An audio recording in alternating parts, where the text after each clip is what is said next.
Well,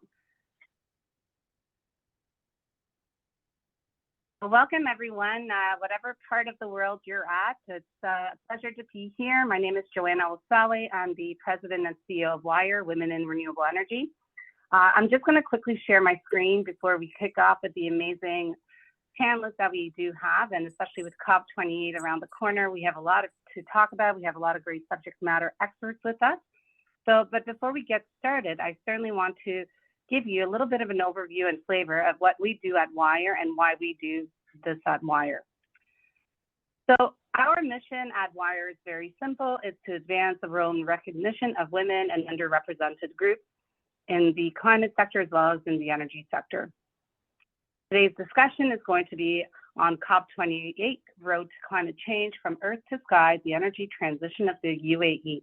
You're going to hear from our acclaimed panelists and our subject matter experts in regards to what that means and what that transition looks like to the UAE. So what is WiRE, some of you may be thinking? Well, again, I talked a little bit about, what our mission is and what our vision is. I started WiRE here in Toronto, Canada. Right now we're in every single province, including the territories in Canada, and we have certainly grown internationally. As you can see, we have our acclaimed panelists from the UAE. We're currently in Georgia, Jordan, UAE, Turkey, UK, Africa, Italy, and I know I'm missing one, so I do apologize. And certainly we are going to be looking to open up WiRE USA next year, Iceland and Japan. So some of our programs, of course, include, capacity building. So we do a lot of field trips. As a matter of fact, last Friday, we had a field trip to the nuclear power plant here in Canada or in Ontario. We went to look at their small modular reactors, which was quite interesting. And the reason that we have field trips is because people need to recognize and understand when we do flip the switch on or put the lights on, what that means on our grid. The capacity, the reliability, the performance. We also have a great networking events such as these, virtual or in person, where we gather with panelists to talk about very important topics. COP28, again, being around the corner is something that we're really laser focused on. We provide student bursaries so students can attend conferences. I'm actually in Ottawa today attending conferences, and we certainly have 3 students that are attending. And again, they're able to attend and meet and greet with the decision makers in our industry. We definitely have an awards recognition program. As a matter of fact, yesterday I gave out my WiRE award for Women in Hydro, which went to Heather Ferguson from OPG, the Senior Vice President. And actually, the folks that will be attending UAE COP28, Heather will be attending with me as well. Along with me will be Nicole Butcher, and OPG is Ontario Power Generation. So Nicole Butcher is the COO, and Susanna Zagar, the President and CEO of Ontario Energy Board. We also have a lot of great spotlights or blogs that we do, and we focus really on emerging professionals, champions.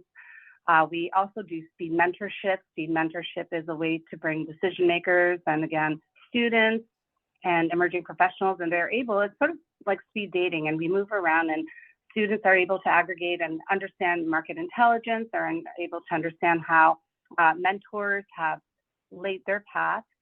We work very closely with the Indigenous communities here in Canada as well as in worldwide. We continue to ensure that the right programs are being rolled out. As I mentioned, these are the 9 countries. We have over 20 chapters across the 9 countries. We're very proud. As a matter of fact, the picture that you see to the right is at the G7, where I provided my intervention in diversity, equity, and inclusion in the energy sector. So that was a very humbling experience to be able to be with a lot of the folks from the G7 member states. Although we're international, I like to use the terminology glocal, think global, but act local. So, as I mentioned, the programs that are applicable here in Canada may not be applicable in the UAE. So I work very closely with Tania, Dr. Rahaf, Dr. Susan, and Dana to ensure that the right program is being rolled out. Right now, up to date, we've done a lot of great events, a lot of great attendees. Our online community continues to grow. Just for the folks on this virtual event, I don't have children, but W.i.R.E is my daughter. She, as a matter of fact, turned 10 years old a month ago. So I'm very proud to say that we are now 10 years old and we continue to grow, and we grow together as a community. We're also huge supporters of the Equal by 30. Equal by 30 is actually an initiative that has been launched by Natural Resources Canada, and it is an international commitment. So it's really, we work towards equal pay, equal leadership, and equal opportunities for women in the sector by 2030, not only here in Canada, but on a global scale. A lot of different companies and organizations have pledged and signed for this Equal by 30. We're also huge supporters of Electricity Human Resources Canada, EHRC. They also have a leadership accord on gender diversity, and this is actually measured and audited. So just because you sign off, there's actually points to the system and how you are evaluated as an organization, as a company, as a non-for-profit, a charity, and so forth. So it's not just empty words. There's actually huge actions towards this. So we're very proud to be part of and championing, of course, and ambassadors of EHRC. One second here. We actually recently launched a survey called Energize Equity, and this survey collects a lot of different stories in regards to, talking about being uncomfortable but being comfortable with that. So some of the stories that we've aggregated is there's 10 members on my team. All of us are engineers. I'm the only female, so therefore I'm always being tasked with administrative duties. So these stories are actually going to be shared at COP28. I know that Tania, Dr. Rahaf, Stephanie, and a few others will be participating and actually sharing these difficult stories, but these stories need to be talked about. We were at COP27 last year. That was quite an experience, very chaotic. So I'm very looking forward to COP28 this year. And the Canadian will have another pavilion. This will be the second time in a row. We will be greeting and meeting each other at the Blue Zone as well. And I look forward to working with all of you on this call. And lastly, we definitely have, how do you get involved with W.i.R.E? There's different ways, whether you want to volunteer, whether you want to be a chapter lead, whether you want to open a new chapter, there's different ways of doing that. To continue to follow us and throughout our events, I definitely encourage everyone to subscribe to our newsletter to keep up to date, because we have a lot of different events, not only here, obviously in the UAE, but on a global scale. So we have a LinkedIn group, we have Facebook, we have Instagram and Twitter. So please, again, subscribe to our social media and make sure to subscribe to our newsletter. I talked about the volunteers. Again, you can definitely go on our website to look at the different opportunities, and that's a great way to really continue to build your network. Of course, we would not be able to be here without our sponsors. So we have a lot of great sponsors here on the Canadian side of things. We also have a lot of wonderful partners that we partner with, not only obviously the Canadian government, Pembina Institute, Plug and Drive. We continue to grow those in-kind partnerships. So as you can see, there's a lot of different partners that we have, and we like to actually partner with different organizations because we want to make sure that we are solidifying our message and moving forward. So with that being said, and again, we of course have international partners, such as the Clean Energy Business Council, which we're with Dr. Nairouz as well. And now I'm going to stop here and thank all of you very much for being here this morning. And I'm really looking forward to this panel. And Tania, I will pass it back to you. So thank you at this point. Well, thank you, Joanna. And hi, good evening, everyone. Thank you for the introduction. Welcome to the Road to Climate Change, Earth to Sky, the UAE Energy Transition. I'm Tania Zeppeda Luna, chapter leader of W.i.R.E UAE, and it's my privilege to have you here with us today. Before we dive into our great topic tonight, let's take a moment just to express our gratitude to all of you for the dedication and commitment to being part of the COP28 conversation, which is happening in just 2 days. This COP expects to host over 140 heads of states, senior officials, and more than 8,000 delegates joining the negotiations, focusing on the global stocktake and the actions required to limit temperatures rising above 1.5 degrees by 2030. Will this now allow me to introduce our esteemed panelists joining us today? We have leaders in their respective fields that brings a unique perspective on renewable energy and climate. And we are very privileged to have them share their insight with us today. I would like first to introduce Sophia Hasnaoui. She is the Senior Development Manager at W.i.R.E Energy, which is the largest energy partner in the region. Hi, Sophia. This is a pleasure to have you. Hi, Tania. Could you tell us more about your role and where you combine the commercial sustainability and engineering expertise at W.i.R.E? Sure. Thank you very much, Tania. Good evening, everyone. I'm very glad to be here today with all of you, and thank you for the invitation. Thank you, WiRE, for this opportunity to share our insight with the distinguished my fellow panelists. So, as you said, Tania, I'm Sophia Hasnaoui, Senior Business Development Manager at W.i.R.E Energy. YDE is a leading solar developer in the region, specifically in the distributed solar industry. I had to specify because there are also other developers in the utility scale. But we are fully dedicated to the commercial and industrial sectors. My role at W.i.R.E Energy is to support businesses move towards clean energy, thanks to convenient energy, solar and energy efficiency solutions.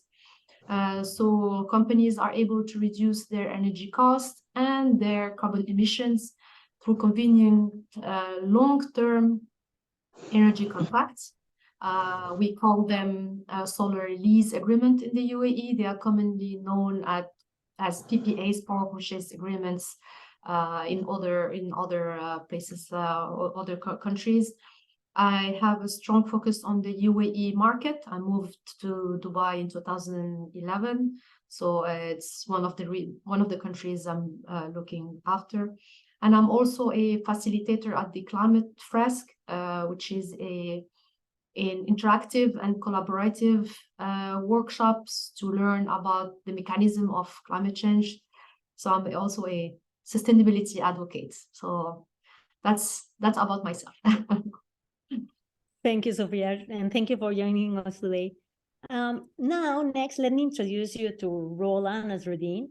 She's an energy and environmental consultant with more than 20 years of experience in sustainability, energy, climate change, mitigation, and adaptation. Rola, thank you for joining us.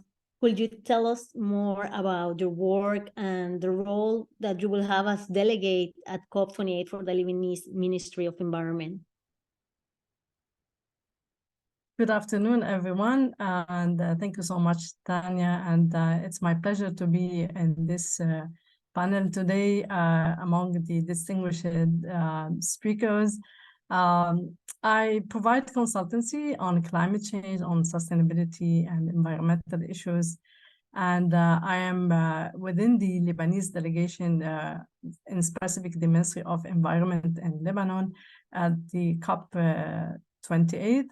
I have extensive experience in the region, in GCC and MENA region, being involved in solving and identifying business strategies for the clients, identifying the gaps and provide solutions for the clients. I had participated in more than 300 conferences, been to 13 COP of parties as negotiator, as observer to diplomatic organization, and as a consultant to COP18 president.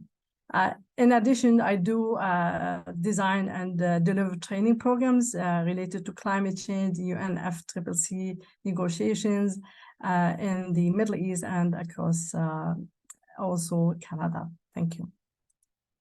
Well, thank you, Roland. Great to having you here. I'll now introduce Dr. Nairouz Badr.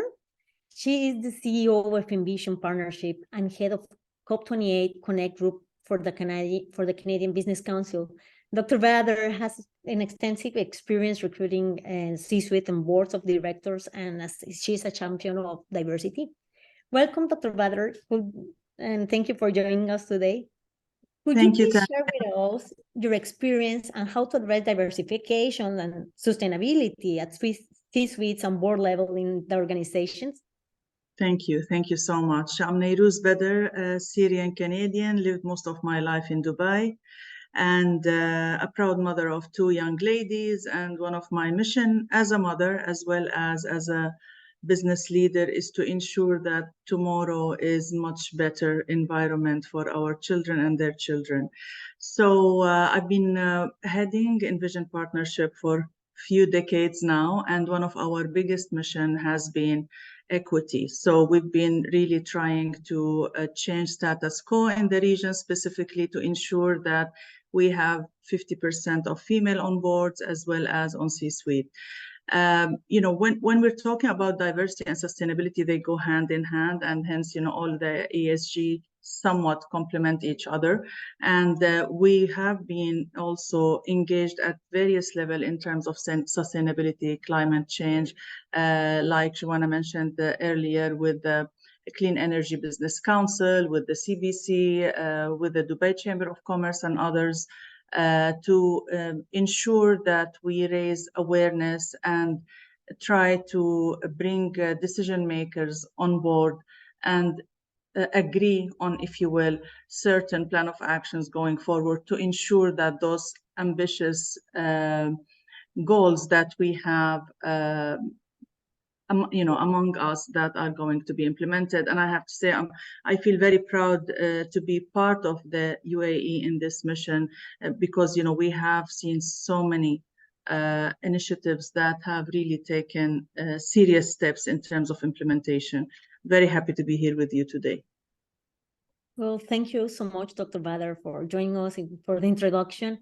And finally, I want to introduce you to our esteemed Laura Jepson, who is Deloitte Strategy Director, and she's also a public sector and sustainability and climate lead.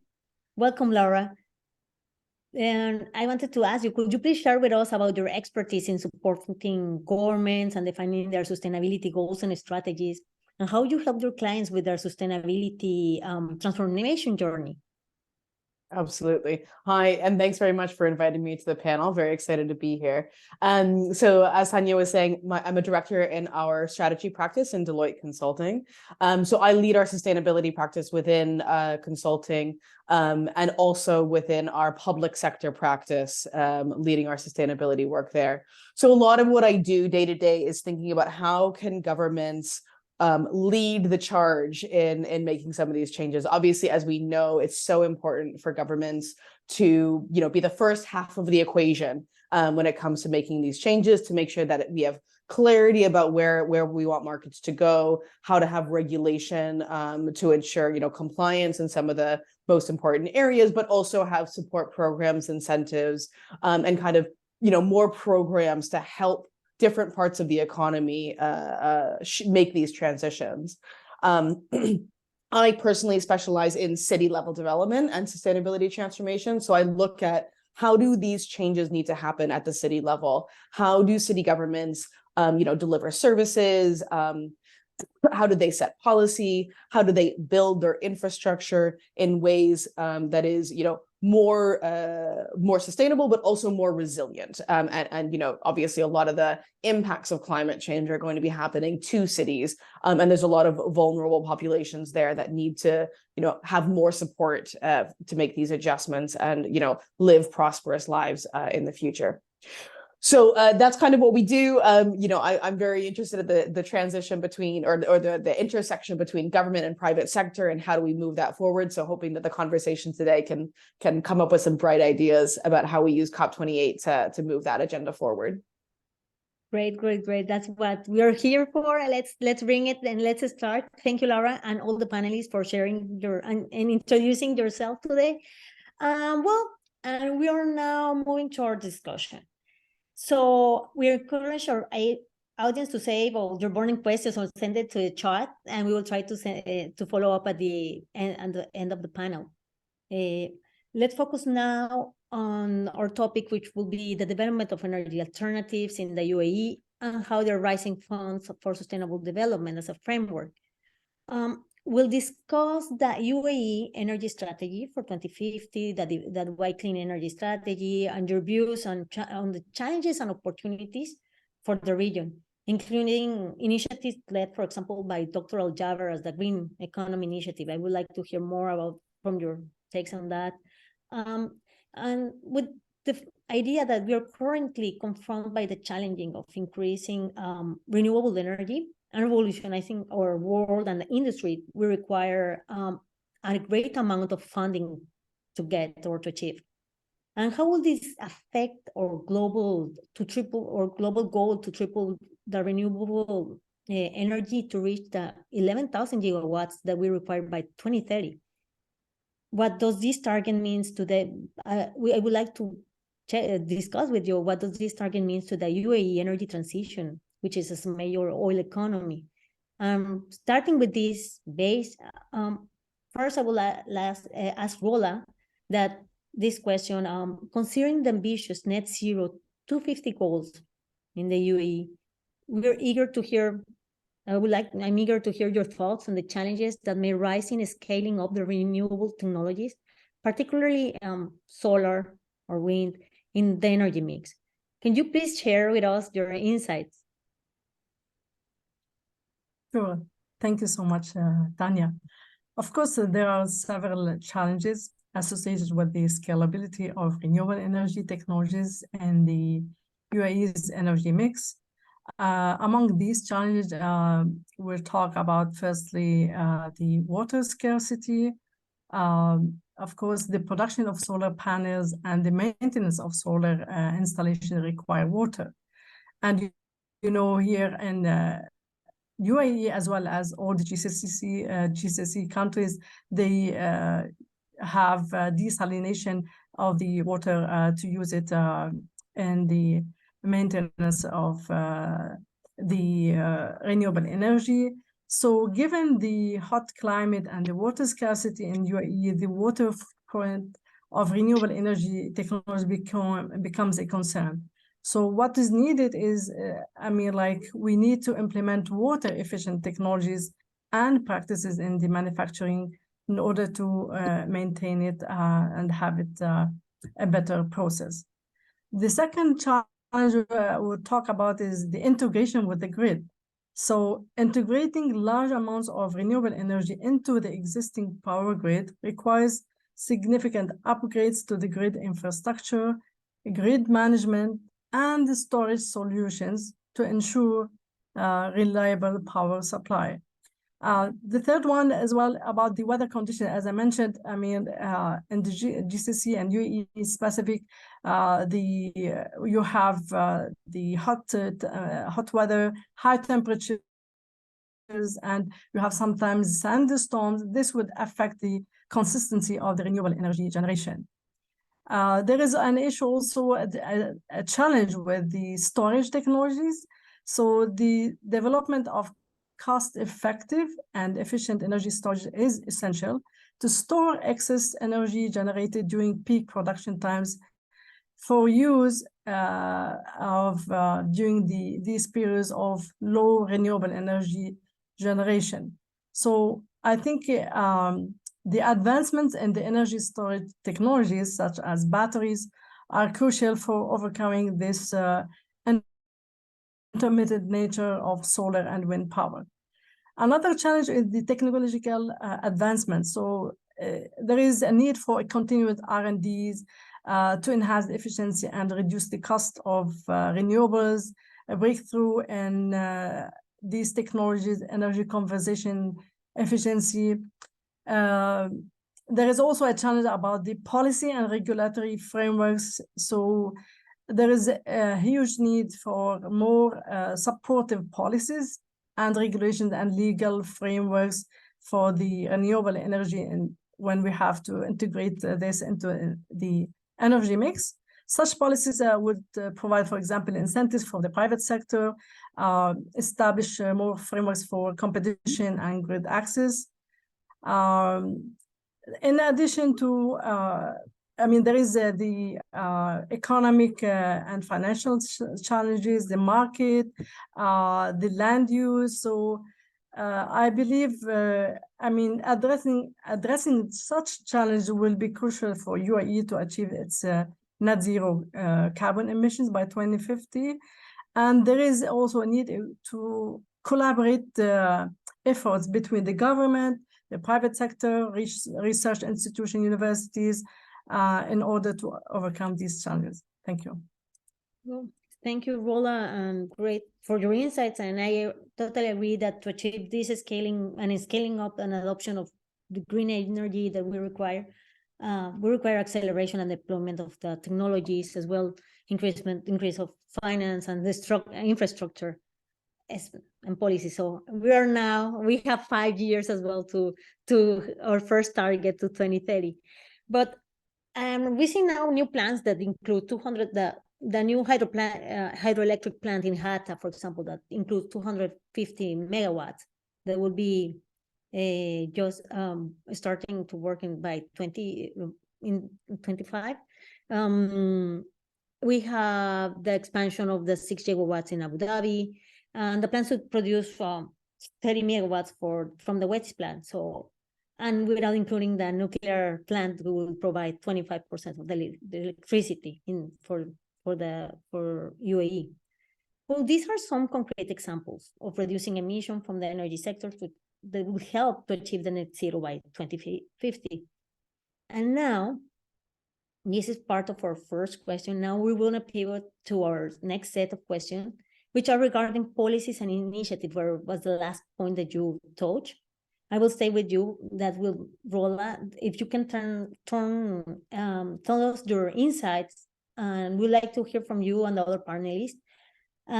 For this, we have slightly 10 minutes, so we can be brief, to 2 to 3 minutes per person. So Rola, the floor is yours. I would like to know, what are your thoughts on specific policies or initiatives you see as opportunity to advance the energy transition in the UAE, in the region, and in the industries? Thank you, Tania, again. Among the key policies and initiatives in UAE, of course, you all maybe heard about the UAE Energy Strategy 2050, about the renewable energy targets. Also, there is the project about the Mohammed bin Rashid Al Maktoum Solar Park, as well as the Noor Abu Dhabi solar plant. There is policies related to green finance and investment, where UAE has been exploring green finance mechanism to attract investment in renewable energy. This includes partnership with international institutions and offering incentives to the private sector. Another policies and initiatives about the energy efficiency and demand side management, and W.i.R.E and other electricity, like policies promoting energy efficiency and demand side management and the component of the energy transition. They've been implementing these measures to improve energy efficiency in different sectors, and the industry and transportation and buildings. And also there is lots of policies related to carbon capture and utilization initiatives, investing in R&D to reduce the emissions from industries, as well as policies related to smarter grid and advanced grid infrastructure, in Masdar and other cities. Masdar city and in Dubai and Abu Dhabi, there are lots of initiatives. The policies related to electric vehicles, and as well as international collaboration between different partners in order to share knowledge, technology, and best practices to address the challenges and accelerate the energy transition. Thank you. Well, thank you for. Also, I would like to add about the TSA as well. They've been also active in their plans for the energy transition, like they have this Saudi Vision 2030 and having the CCSU. Thank you. Yeah, thank you so much, Rola. Great insights. Now let's maintain the momentum and go and and share the floor to Laura. Laura. Sure. Yeah. So I think obviously there's as Rola was just discussing, there's so many opportunities here, and there's so many different areas that incentives, support programs, policies could be provided. I think for me, there's kind of three key intervention areas, all of which are non-technical, right? And I think that's one of the important things about this transition is that, you know, so much of this has to do with getting new technologies and new systems and innovation in place, but a lot of it is good old just problem solving, right? And so I think the three areas that we really need to change is one, we need to better channel the purchasing power of government into these changes. So that means making sure that we have public procurement policies in place around green procurement, making sure that when the government is making those major purchases, they have clauses in their contracts to say, you must adhere to these policies or to these standards, making sure that when, you know, they're choosing to invest in certain areas, that they're doing so according to green standards, and looking at the whole government supply chain and making sure that that whole procurement cycle is transitioning to more sustainable practices and more green products and services. So that's the first one, about government procurement overall. The second one is really, and is tied to that, and it's about public-private partnerships and moving the power of government investment overall into more green innovations and green solutions. One of the biggest challenges that we face is I'm not going to say we have all the technology solutions, but there are some really fantastic technology solutions that exist out there. The problem is scaling them. So many of them right now are really still at the piloting and testing phase. And it's hard for governments to make big bets by themselves in which technologies are going to be the most successful. So this is the perfect environment for public-private partnerships, where we get government money and security, but then we get private sector acumen and you know, their business sense to see which of these innovations are going to be most successful.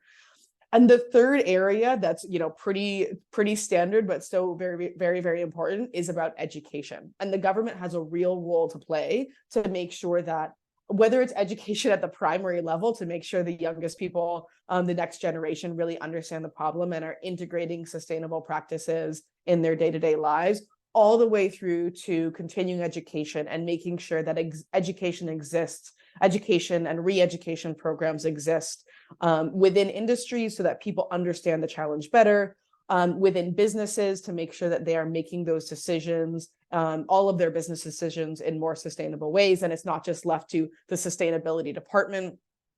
And also making sure that, especially for those industries where we need to transition, so, you know, the hard to abate industries, the extractive industries, people that work in those areas right now need support, because their life cycle is going, or their lifestyle, their you know, support systems are going to be disrupted because they're going to lose their job from transitioning. And so we need to make sure the government has a real role to play in making sure that those retraining programs exist, and that we're, you know, being successful in shifting people into new areas of employment as this change happens. Sure. Totally great. Yes, thank you for your insight. Very clear. I like very clear sectors in your idea. Thank you, Laura. And I have the same question for Dr. Nairouz now. Please, we have still 3 minutes for you, Dr. Nairouz. Can you please share your insights, your thoughts on this question? I mean, of course, what my colleagues have mentioned, they've covered quite a bit, or almost, you know, every aspect of it. But, you know, touching specifically, if you will, on the ambitious vision of UAE in terms of, you know, ramping the renewables to 10% of the energy mix and 25% power generation by 2030, which is going to save up to $2 billion annually. Of course, I mean, what have been mentioned, the various initiatives and the solar parks that have been already implemented, but also I would say what really enables implementation is giving very bold statements. So, for example, we have seen how the Ministry of Environment and Water, that the name has changed to a climate change. So that gives a strong message that this is serious, and at the policy making, this is a priority in terms of the government agenda. And, you know, there are various examples. For example, ADNOC, where they built the region's first industrial scale carbon capture, utilization and storage facility that's capturing over 800,000 tons of carbon dioxide. And, you know, the plans for expansion by 2030. So there are various examples, but like you mentioned, you know, in respect of time, I would like to close at this point. Thank you so much, Dr. Nairouz. Thank you for your points. And well, lastly, Sophia, please, the floor is yours. Could you please share your insights on how the organization plan to support? The floor is yours, and yes, and please share with us how the organization plans to support the UAE transition into the renewable power grid. Sure, I think my colleagues already covered a lot, and most of the important topics. The one that maybe I can highlight that maybe not everyone is aware of is the regulation that is dedicated to the distributed solar. So we do have the utility scale projects that were mentioned, Mohammed bin Rashid Maktoum Solar Park, Noor, and so on. But there is also regulation to allow businesses produce energy in their premises, so on their roof, on their carport, and on their plot, and be able to use the grid to export any excess of energy. So this regulation called Shams Dubai in Dubai was created in 2015 and was a very successful, let's say, regulation, because it's in a span of years, 500 megawatt were connected. Actually, it was so successful that they started to reduce and limit the capacities that are able to be installed in the premises of commercial and industrial customers. But this is an example of a regulation that is a typical enabler of allowing the renewable energy mix to increase, knowing that the energy the target that was set for the energy mix, so 2050, is to have 50% of the energy mixed through renewable, so 44% from renewable and 6% from nuclear. So it's very important that this kind of regulation, help, because those solar parks for sure will give the scale. But if we allow businesses produce the energy themselves, that would definitely help scale also in a significant manner. Yeah.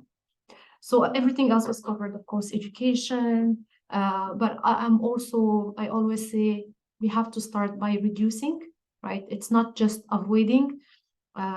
So I think a large focus has to be done on the reduction of the consumption itself, rather than just the avoidance of the emissions, and of course leaving the offset at the very, very, very last point. People tend to go straight to the offsetting, and this in our industry, it's definitely not what we want people to do. We want them to first reduce, then replace, so replace through other sources of energy, and then offset if they do not have any other alternative. No, very interesting. Thank you for these concrete points that you mentioned. That definitely will help us to fast track the energy transition and slash emission before 2030. They are urgently needed. And now our next question centers on the specific commitments and actions taken in response to the climate crisis in the UAE, on global climate crisis, but specifically taking in the UAE, and the actions in the region as well. Please note that as well, we will need to stay between 2 and 3 minutes for this in your slides, in the time frame. And I will stay with you, Sophia. Could you share some specific commitments or actions that have been undertaken to, as you mentioned, the regulation for distributing the generation, but any other thing that the government took to undertake that and address the climate crisis in the UAE or in the region? Additionally, I would love to hear your thoughts on what efforts you believe are crucial to catalyze climate action in this context. Sure, thanks, Tania. So yeah, I mean, the regulation was one of them, and the one that I mentioned is only related to Dubai Emirates. So obviously, if that opens up in Northern Emirates and Abu Dhabi, then the UAE, all the other companies and businesses based in other Emirates will be able to benefit. I think there are other initiatives that could be implemented. I think one that I see a little bit as a trend now, it's a big topic, is about transparent reporting, right? Not everyone was, especially in the UAE, disclosing data about their sustainability related data, but now there are a lot of let's say from investors, there's a lot of push, let's say from investors for companies to have a specific focus on their ESG, and we are talking about data, but it's not just sharing their sustainability story, but also being accountable for the data that they share.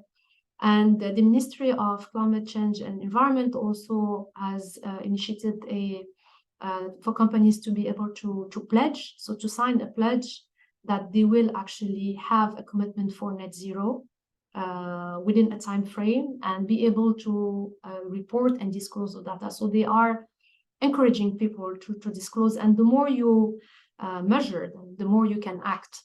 People who are not measuring their activities in that field won't be able to track the progress that they're making. So I'll keep it short because thank you. Well, very interesting. Yeah. If you don't measure, we cannot cut these emissions. We don't account for them. But yeah, transparent reporting. I've seen UAE their initiatives, at least from Dubai chambers. There was a great initiative launch for this year. So I agree as well with you. Thank you for sharing your views on this. And now, Dr. Nairouz, the floor is yours. Continuing with the same question, what do you think are the commitments or action made to respond to the climate crisis in the UAE region? And what further efforts do you think are needed to catalyze climate action? This will be great if you tell us from the perspective of working with your organizations as you do. Okay, great. I mean, one of the first points that I would like to mention, of course, policymaking is crucial and essential, but at the same time, I would say, not only PPP, public-private partnership, but also our collective also initiative as everyone, from a people point of view. So those partnerships are extremely important to ensure that we are synchronized in terms of all the efforts that are being put forward. But speaking specifically about the UAE and the initiatives that have been taken, so from a global level, UAE and USA launched the first annual bilateral energy dialogue in 2014 to facilitate the new and ongoing initiative to secure the global energy market. The UAE has been the first, if you will, in the Middle East region that took that great step in terms of the policy making as well as action in terms of implementation. Engaging the public in mitigation the impact of climate change is crucial, from environmental awareness, environmental education, like what we touched on earlier, our generation initiative, for example, the sustainable schools, the eco schools initiative. I mean, even on a personal level, the other day, in one of the conversations at the board, a colleague has mentioned that their submission for a construction site was rejected because it did not have the carbon emission plan included. So this is not really the nice talk. It's become essential and part of every, if you will, project that it's really part of reality, if I may say. Well, thank you for sharing this great thought on this critical aspect and now how it's being implemented and it's real for businesses and yes, it's organizations. Yes, great. And now continuing with the same question with Laura, could you please share with your views on actions as well as response Sure. for climate crisis? And what do you Sure. think we need, efforts needed? Yeah, and I think what I'll focus a little bit more because we've had a lot of good information on what's currently happening. So I'll focus a little bit more on what I think the UAE needs to do more of going forward. And I have kind of two different answers to this. One, I think, you know, there is definitely a climate adaptation challenge that the UAE needs to face. You know, I think sometimes we never want to take the focus away from climate mitigation. That always needs to be the priority. But the fact is, our climate is changing, and we already live in an environment where certain times of the year it's very difficult to live comfortably, right? Especially live comfortably without emitting a lot of carbon through our energy usage. And so I think we need to see, you know, programs around how do we adapt, how do we make sure that we continue to live comfortably in this part of the world, and especially for a lot of us are very lucky that we can live very comfortable lives, but that is not true for everybody in the UAE. And we need to make sure that we have programs and support for people who have, you know, are less affluent, are in different socioeconomic situations, to make sure that the transitions and the adaptations that we're making are accessible to everybody, and we're not leaving anybody behind in those. So I think that's the first thing, is that how do we adapt in this part of the world in more extreme climate situations? And the second thing that I think is kind of more a more philosophical question that we need to answer, and interestingly is something that I've heard governments talk about and start to explore in this part of the world. And I think, you know, this part of the world is, you know, very good at exploring new concepts. I think a lot better than some other parts of the world at exploring new concepts. And the thing that I would like to see us explore more is around how do we actually change our concept, our measurement of the economy, to make sure that we're factoring in the cost to our environment. Right now, measures of GDP don't factor in natural capital. We don't actually factor in the cost to the earth of the activities that we have, the economic activities that we have. And I think exploring some of these ideas around how do we actually have a true measurement of the impacts of our economic activity, so that we have economic incentives to mitigate our negative impacts on the environment, and we're, you know, taking account for all of those things. So I think that would be an interesting thing for this. And I've started to see governments, I've heard a few conversations about governments thinking about this. And I think there's a huge opportunity here for this part of the world to lead on this, and be really innovative in how we move beyond traditional measures, economic measures. Well, thank you for very clear as well and valuable insights. And the experience of working from government, I think it brings a lot to the conversation. And now I will say with you, and for the last section of our panel, we're running it to the end of the hour. And I would like to keep discussing these topics with you, obviously, but we need to finish. Can you share the final question revolves around activities that you, Deloitte in this case, plan to undertake at COP. But I would like to see, besides your agenda post-COP, and if you have any recommendation for our audience that they're watching us today, what do you recommend to follow up on these 2 weeks? Sure. Yeah. So Deloitte is doing a whole bunch of stuff at COP, as I'm sure you can imagine. So we have a number of different things, events that we're participating in. But the kind of the two areas that we're really trying to focus on. One is around pathways to decarbonization. So if we're thinking about, our Deloitte is lucky that we work with a lot of companies across different industries, and all of them are going to face challenges about how they measure, as Sophia was saying, how they actually measure their emissions, how they create that baseline, how they have a pathway to decarbonize that doesn't rely so much as they do now on offsetting, which we know it can be very problematic to rely on that. And how do they actually start integrating decarbonization and sustainability measures into their whole business strategy? So we've got a couple of panels that will be held around that. And the other one that's really important is how do we finance our green energy transition, right? Again, and then to my point earlier around public-private partnerships and different financing mechanisms, how do we actually get, there's all different estimates, but the one that I've seen repeated several times, is it's going to cost $4 trillion annually up to 2030 to finance the changes that we need. $4 trillion every year is what's going to be needed to undertake this transition and make it work. That can't be funded by governments, that can't be funded by individuals, that, you know, it's going to take a whole financial system to make this change. So I think that this is going to be a theme at COP, and I'm really interested to see what are some of the concrete actions around how are we going to finance this change going forward. Well, thank you, and great insight. We will follow up as well on that. And now I'll move on back to Rola. Dear Rola, similar question to you. I know you will be busy at COP. What are activities that will you undertake? And we want to know what will you be following up in these weeks as well? What do you recommend us to continue looking after COP? Thank you, Tania. So I will be participating as a national delegate for the Lebanese Ministry of Environment in the Blue Zone.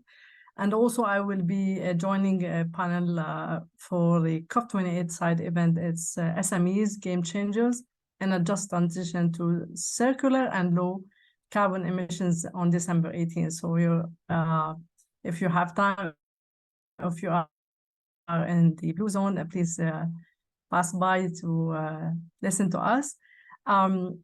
What I would recommend for following up, I mean, what issues that it's important to follow up at the COP28 is, I mean, of course, the first thing is the global stocktake, which is like how we measure the progress of mitigation or the implementation of the Paris Agreement, following up issues related to mitigation, adaptation, transfer of technology, the loss and damage, which is has lots of controversial and lots of debate about it because some countries, they don't want it to be under the World Bank as a financial mechanism, who will fund it, how they will operate this financial entities and fund. Other issues to be follow about, in the COP, there are three things that they negotiate. First, the things under the COP, the Conference of Parties to the UNFCCC, the CMA, the Conference of the Meetings for the Paris Agreement, and the KMP for the Montreal Protocol, as well as the subsidiary bodies for the SBSTA and SBI, which is subsidiary body for science and technology advice, and the subsidiary body for implementation. So whoever is interested in following about research, they can go to SBSTA meetings. But I mean, it's a very complex negotiation, and I need to mention that there are lots of the diversified coalition groups. So you have the EU, you have the African group, you have the LDCs, you have the OASIS, you have, G77 and China, which is around more than 135 countries. So this make it more complex because there are different positions of these groups during the conference. And I hope that we will have a tangible results, and I'm looking forward and excited to be in the COP28. Thank you. Oh, thank you so much, Rola. And well, last minutes are for Sophia. Dear Sophia, thank you so much. Same question: what activities will be undertaking at COP, and what do you recommend us to follow up in these weeks? Yeah, so for my end, I'll be more as a participant, a little bit more, let's say, engaged than Rola and probably Laura through Deloitte and Dr. Nairouz. I'll be at the Blue Zone, looking forward to hear about what are the climate mitigation and adaptation strategies, because it's been a big topic in COP27, and we definitely want to see what are the concrete actions that will be put in place for this specific COP. I think the level of expectation is quite high, so but we'll be mostly present in the green zone, I would say, as a company. I know that the theme of this COP is about inclusion, no technology and innovation, green finance, and the one that I'll specifically follow will be the technology innovation knowledge sharing, because that's the most relevant to, let's say, the core business, but of course the others are as important. So I'm really looking forward to it. We also have several side events on COP, so not only at Expo, but also you know, side events. So it's gonna be very busy period of the year. Yeah, we're embracing. We're embracing. Yeah, we're getting ready for that. We can feel it now. Well, I don't think we have time for questions right now. But I will. I don't know. I will suggest to our audience that, and feel free to contact me, and I will pass the question to our esteemed panelists, because yeah, our time is almost over. And if you have any question for us, I would be glad to direct it to us or to WiRE, and as well to their organizations. With this, Dr. Rola, Dr. Nairouz, Rola, Sophia, Laura, thank you for being catalysts of knowledge and wisdom. Your perspective having just help us to understand better these complexities of the energy transition in UAE, how to approach it, and these complex topics of climate action, and especially the roadmap ahead that we require. I would like to start closing this panel. First, thanking our panelists for sharing your time, your expertise tonight. Your contribution has added an immense value and depth into the conversation. Now, a special thank you for our audience for attending this panel and for your participation tonight. And as we could close this event, I would like just to follow up and ask you, let's carry the forward the momentum generated today. Remember that this dialogue and this COP doesn't end here. It's just a continuation, and will continue next year. And we have a great challenge ahead. We encourage you to you all to stay connected, keep the conversation alive, and act on the insights gained to achieve our climate targets. That is the main goal. And on behalf of Women in Renewable Energy, thank you to your organizations, Delegate, Envision, and Rola and her consultancy. We extend our deepest gratitude to everyone who contributed and making this panel a success. I close with COP28 UAE motto: let's unite, act, and deliver. We have a lot of work ahead. I'm Tania Zeppeda Luna. Thank you so much for joining us today. Good evening, and see you in these 2 weeks.